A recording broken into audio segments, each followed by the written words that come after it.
दोस्तों, क्या आप जानते हैं कि राजस्थान के एक छोटे से इलाके में दुनिया का सबसे घना तेंदुआ घनत्व है और वहां इंसान और तेंदुआ सदियों से शांति के साथ रहते हैं बिना किसी हमले के। लेकिन अब यह अनोखा संतुलन खतरे में है क्योंकि दुनिया की सबसे पुरानी अरावली पहाड़ियां तेजी से गायब हो रही हैं। यह है जवाई की जादुई दुनिया, जहां चरवाहे तेंदुओं के साथ सद्भाव में रहते हैं। लेकिन अवैध खनन और हालिया सुप्रीम कोर्ट की नई परिभाषा से अरावली पर संकट गहरा गया है। क्या होगा अगर थार की रेत उत्तर भारत को निगल ले? आज की इस हैरान करने वाली वीडियो में जानिए कैसे जवाई सह अस्तित्व का जीता जागता उदाहरण है और क्यों #सेव अरावली अब हम सबकी जिम्मेदारी है। वीडियो पूरा देखिए और बताइए अपना विचार।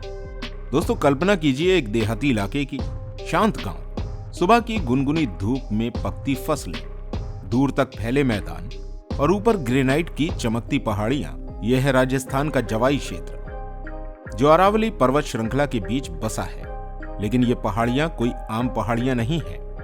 अरावली दुनिया की सबसे पुरानी पर्वत श्रृंखलाओं में से एक है, करीब 1.9 अरब साल पुरानी। ये फोल्ड माउंटेन्स हैं, यानी दो टेक्टोनिक प्लेट्स के आपसी टकराव से बनी। दिल्ली, हरियाणा, राजस्थान से लेकर गुजरात तक ये श्रृंखला करीब 670 किलोमीटर तक फैली हुई है। औसत ऊंचाई 600 से 900 मीटर के बीच है और सबसे ऊंचा शिखर गुरु शिखर है जो 1722 मीटर ऊंचा है। करोड़ों सालों के कटाव और मौसम की मार ने इनमें बड़ी बड़ी दरारें, गुफाएं और अनगिनत छिपने की जगहें बनाई हैं। दोस्तों, एक मजेदार फैक्ट यह है कि करीब 750 मिलियन साल पहले यहां मलानी ज्वालामुखी विस्फोट हुआ था, जिसने धरती को आइस एज की गिरफ्त से निकालकर मल्टी सेलुलर जीवन को जन्म देने में मदद की। आज अरावली थार रेगिस्तान की प्राकृतिक दीवार का काम करती है। पश्चिम से आने वाली रेत को रोकती है, मानसून के बादलों को पूर्व की ओर धकेलती है ताकि उत्तरी मैदान और सब हिमालयी नदियां पानी पाएं, और सर्दियों में सेंट्रल एशिया की ठंडी हवाओं से पूरे उत्तर भारत को सुरक्षा देती है। और सुनिए, राष्ट्रपति भवन जिस रायसीना हिल्स पर बना है वो भी अरावली श्रृंखला का ही हिस्सा है। अब पारिस्थितिक महत्व की बात करें तो अरावली का रोल बेहद बड़ा है। यहाँ 300 से ज्यादा देसी पौधों की प्रजातियां पाई जाती हैं। 120 से अधिक पक्षी प्रजातियां अपना यहाँ पर ठिकाना बनाती हैं। 20 से ज्यादा वन्य जीव अभ्यारण्य हैं और सरिस्का से दिल्ली तक लेपर्ड कॉरिडोर भी इसी पर निर्भर है। दिल्ली और एनसीआर के लिए ये फेफड़े की तरह काम करती है। अपनी हरियाली से प्रदूषित हवा को साफ करती है। 3 बड़ी नदियां यमुना की सहायक बनास, साहिबी और लूनी यहीं से निकलती है।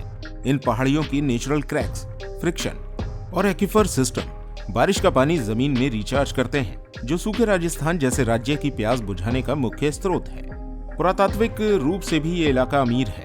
आहड़, गिलुंड और बैराट जैसी प्राचीन सभ्यताओं का यहाँ निवास था। राजपूत काल के शानदार किलों और महलों की निर्माण सामग्री भी इन्हीं पहाड़ियों से आई थी।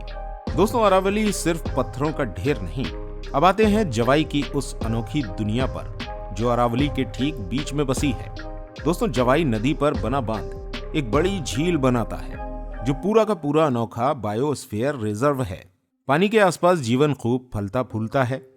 मैदानों में गांव, खेत और बस्तियां, जबकि ऊपरी ग्रेनाइट पहाड़ियों पर तेंदुओं का राज है।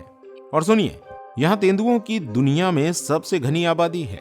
छोटे से 50 वर्ग किलोमीटर के क्षेत्र में दर्जनों अलग अलग तेंदुए रहते हैं। जवाई लेपर्ड कैंप की टीम पिछले कई सालों से इनकी ट्रैकिंग कर रही है और 1.5 साल में ही 29 अलग तेंदुओं की तस्वीरें खींची गई हैं। अफ्रीका में शेरों और तेंदुओं के साथ काम कर चुके गाइड कहते हैं कि जवाई कैंप के आसपास दुनिया की सबसे ज्यादा तेंदुआ घनत्व वाली जगह है। यहाँ तेंदुए नागवासी जैसे बड़े नर और नैना जैसी मादाओं के रूप में पूरे परिवार बनाकर रहते हैं। एक पूरी विकसित मादा तेंदुए का वजन 30 से 40 किलो के बीच होता है।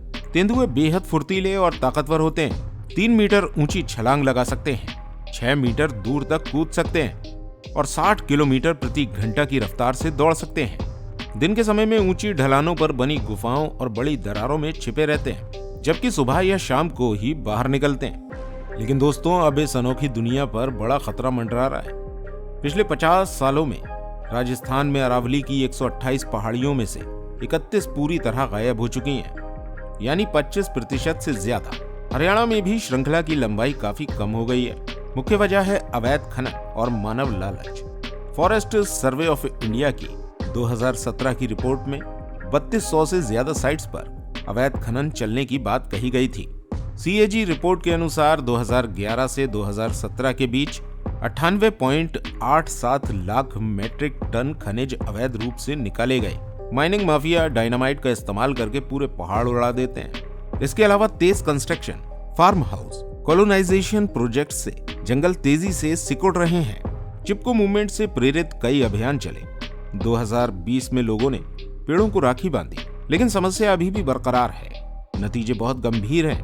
ग्राउंड वाटर रिचार्ज कम हो रहा है, पानी की भारी किल्लत हो रही है। Wild life institute of India की 2017 की रिपोर्ट में 12 बड़े वेजिटेटिव गैप्स बताए गए, जिसमें थार रेगिस्तान आगे फैलने का खतरा है। मानव और वन्य जीव संघर्ष बढ़ेगा। तेंदुए जैसे जीव गाँव में ज्यादा आएंगे। सरकारों ने कई कानून बनाए। साल 1992 का अरावली नोटिफिकेशन खनन और डिफॉरेस्टेशन पर रोक लगाता था। सुप्रीम कोर्ट ने 2002 से 2018 तक कई ऑर्डर दिए, लेकिन जमीनी स्तर पर काम कमजोर रहा। और अब नवंबर 2025 में सुप्रीम कोर्ट ने अरावली की नई परिभाषा दी है।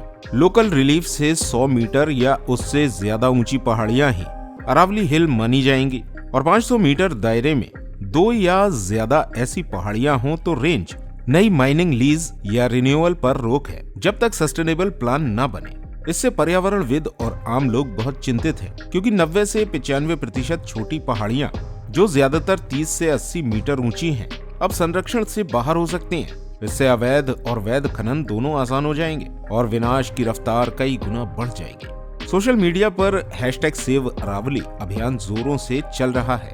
लोग पोस्टर, वीडियो और अपीलें शेयर कर रहे हैं। दोस्तों, अरावली करोड़ों सालों से हमारी हर जरूरत पूरी करती आई है। पानी देती है, हवा साफ करती है, जीवन बचाती है। अब ये हमसे रक्षा की गुहार लगा रही है। विकास बहुत जरूरी है, लेकिन पर्यावरण और इकोलॉजी की कीमत पर नहीं। हमें चाहिए कि कानूनों का सख्ती से पालन किया जाए और आम लोगों को जागरूक होने की बहुत जरूरत है। जवाई हमें सिखाता है कि सह अस्तित्व संभव है।